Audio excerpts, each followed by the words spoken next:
Assalamualaikum warahmatullahi wabarakatuh. Tekrar arkadaşlar. Bugün kunga 20 sentyabr 2025 biz Nokat rayonunun Kayrakat sahilına geldik. Şu yerde numara 19. darıgerlik medisinal borunu aşağı bozdular. Dönüp olun, motoruna karanlıkta. Nokat rayonunun Kayrakat sahilinin bozduk. Gelgisası aşağı bozdular. Bir son sınıfay akalar sebep cılıkın orduna tegizleşip verirler. Allah razı olsun demişsiniz. Halt işler kızı ucuydu. Saat 3 oldu. Dönüp kaldık. Bu da saat 9'da başladı. Kızı iş çata.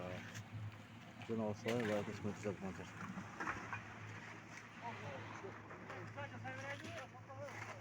Ahmet Gülayım altında Koçe'de. Mesela şimdi bozduk. Medisin.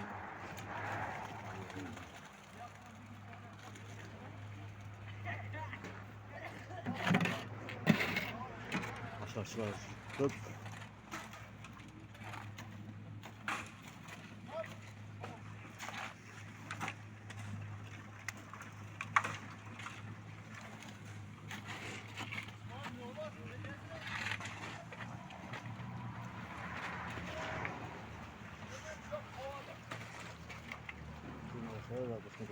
Selamünaleyküm. Rahmetullah ve berekatuhu. Bütün çocuklara aman olun.